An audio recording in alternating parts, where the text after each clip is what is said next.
Well, hello everybody. Friday night, and I'm on my way home from work. I went over some messages today. Not a lot. I have a lot of catch up to do. A lot of people reaching out, and I just want to tell a story. This is for a lot of Manitoba First Peoples coming online with me as I keep tagging Premier Kinew, and a lot of his followers come on that and they see what I'm all about. They have many questions, many fears, many beliefs, like a lot of Canadians. As my long-term followers and friends know, which are a lot of First Peoples from lots of numbered treaties, Métis and some Inuit, they know, those who've been following me a long time, know I've addressed a lot of this stuff. It's funny what I have to go through with conservatives. Do I win everybody? Obviously no. I've gone through liberals. Do I win everybody? Obviously no. And NDP, do I win everybody? Obviously no. But this is specifically going to be made a story for the First Peoples of Manitoba who are seeing what I'm all about here as the work I present to Premier Kinew. And I want to address your fears, your concerns by giving you a story. It's a story about the American Indian, the other half of your people, and how they live today versus you. I want to go through it in historical records as it happened so you all understand. Now, I want to give some real statistics that I promise you. There is no Canadian first person, no Canadian politician, no Canadian academic expert to dispute what I'm going to tell you right now in real numbers. The American Indian title, and that's what they are titled in the United States, have absolute sovereignty. And they currently hold, in a population of about 6.5 million Americans, a little over 2.5% of America's population. They hold 133% more land. 6.5 million American Indians hold more land as theirs, constituted unto them, than all Canadians. All Canadian First Peoples, that's all numbered treaty Indians, all ceded, and then the unceded Indians who never signed any treaties even till this day. All Métis and all of the Arctic Inuit combined. All of Canada, there's more than 40 million people. The American Indians alone, at 6.5 million, hold 133% more land in their own title than the 40 million that is all of Canada. 133% more land. They have 155 constitutions unto all of the nations. All of them. All of them. Those nations split up into a lot of subgroups, no different than Canada. They have all of your languages of today and all of your languages lost. If I continue the story into Russia, you're going to hear about that too. Russia is the Soviet Union. Russia before that is the Russian Federation, as it is the Russian Federation today, in what used to be known as the Russia-America Company that was laterally beside what you know as the Hudson's Bay Company. There was a Russia-America Company. Alaska used to be part of Russia.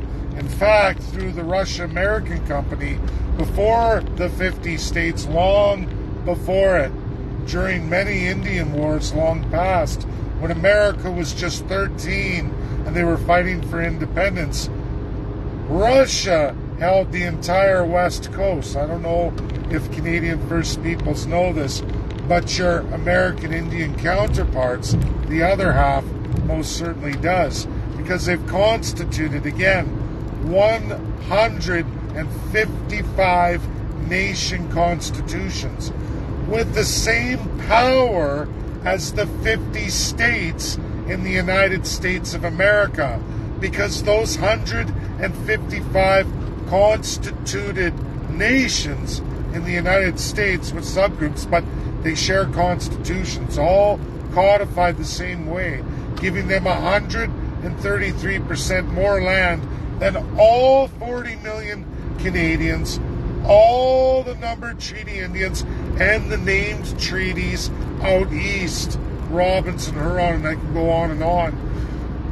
All 6 nations, all unceded in Cascadia, Caledonia, all of them, and even those in Manitoba, all of the unceded, all of the Métis and all of the Inuit, a tremendous amount of people, and they have more, and they have constitutions and sovereignty. You see, they don't have an Indian Act anymore. In fact, they have the same power as a state.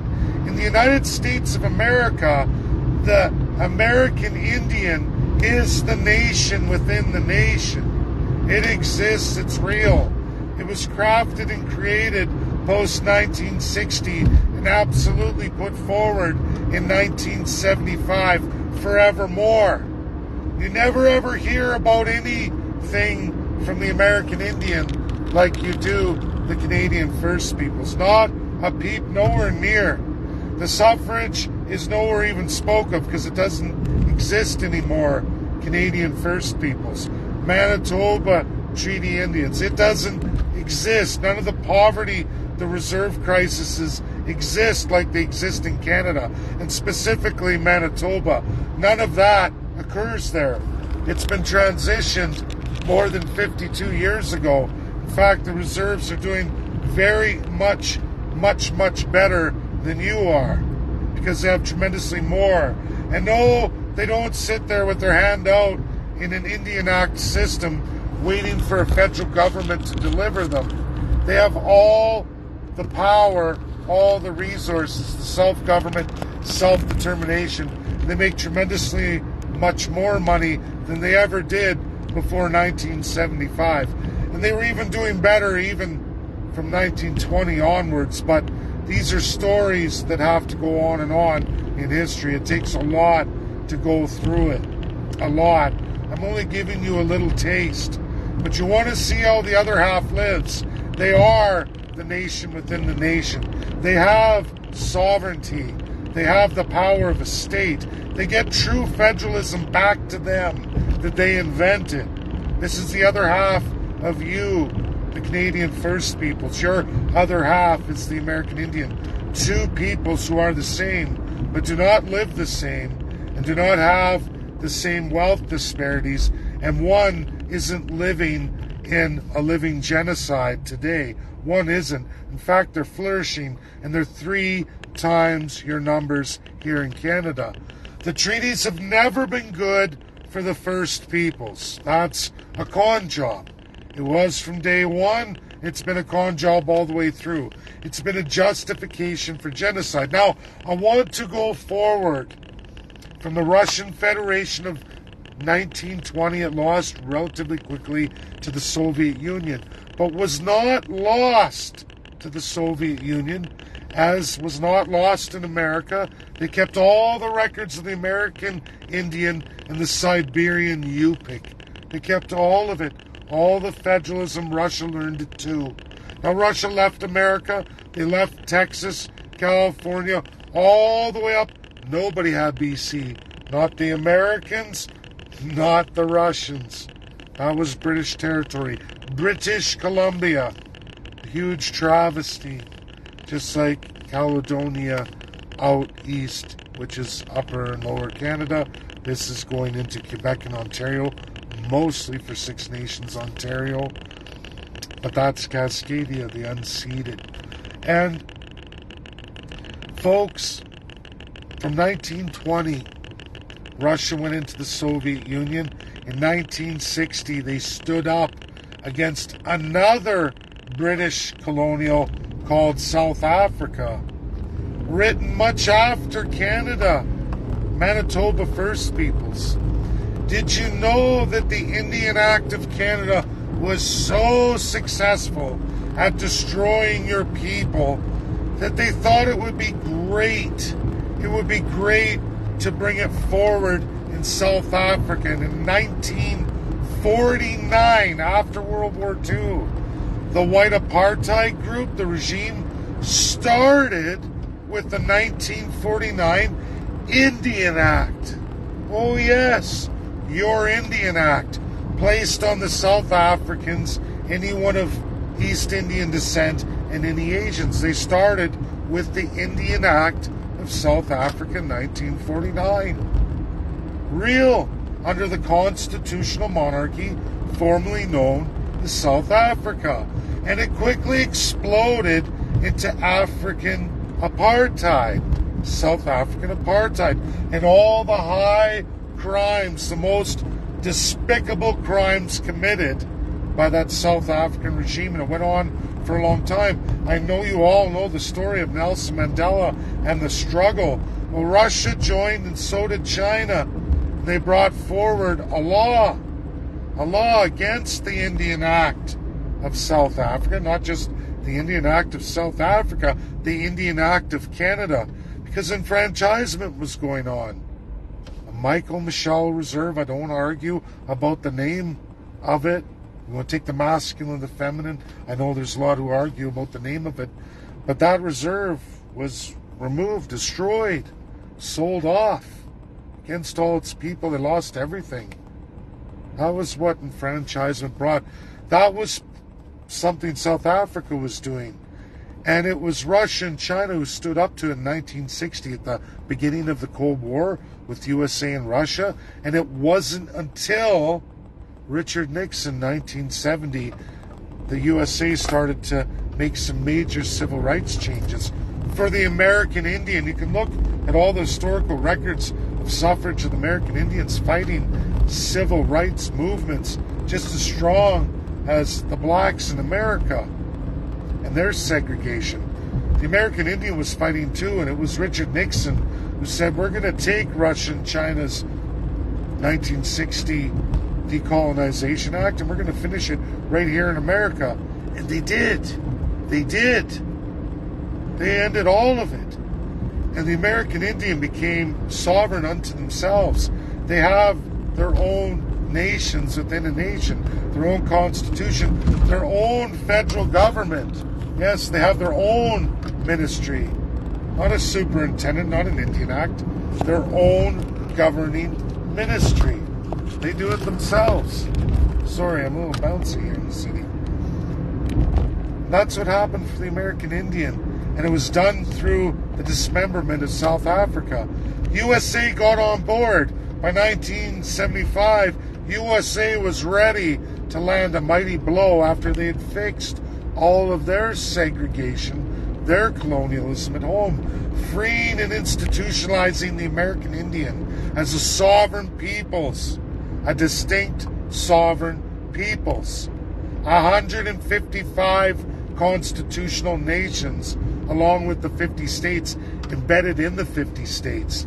They're their own people, their own property, their own governance, their own policing, even their own judicial systems. They're still working at it. They grow vastly far. And I know First Peoples in Manitoba are scared. How will we make money?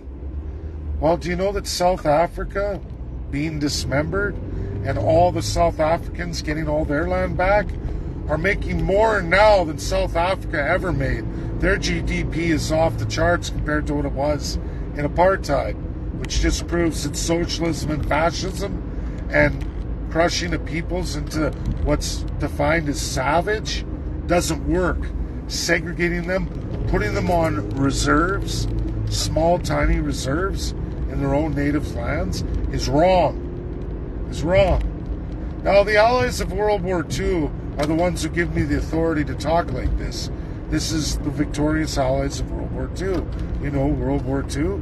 That's the United States of America, Russia, China, UK, and France.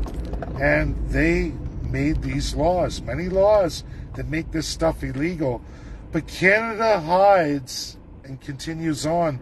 We're the last of an evil design where we subjugate people and we even pick a group of people and make them savages. In South Africa, who got dismembered by the Allies, they actually had to come in to South Africa and destroy the Liberals, the Conservatives, and the NDP equivalents because they were the same constitutional design as Canada. Exactly the same. British former colony, constitutional monarchy, blah, blah, blah, Governor General, all of it. And it was exactly like Nazi Germany because it's designed the same way as Nazi Germany. And they had complacent blacks that went along with this white regime, and they tried to convince all the South Africans it was a good system. Don't buck it. We're getting rich. You're all dirt poor. And the same with the politicians to all the regular folks. They trick them into, could be worse, you could be the savage people. Be happy you're a low-class slave. It's not right, it's wrong. And many, many nations have been dismembered. Germany was not the first. It was one of many that would follow. Japan had it done too. Many were forced. And I can tell you, you talk to any South African, First Peoples of Manitoba, you talk to any black South African native of South Africa today, and they'll tell you the world is much, much brighter. And the money comes from you having control of the resources and the investments in those land, you having your own governments, your own sovereignty, you utilizing the wealth. Now, South Africa was exploited beyond all human measure. And do you know, since 1993, their dismemberment, do you know what happened with all that global exploitation of the resources where the South Africans got pennies on the dollar? And all, when I say that, I mean the native blacks and actually the South African third and second class people. Do you know where the wealth went? It went to wealthy elites all over the world at an incredible rate, pennies on the dollar, no royalties. Do you know what happened to all that exploitation? Do you know which country took the transfer post-1993 in Africa's dismemberment?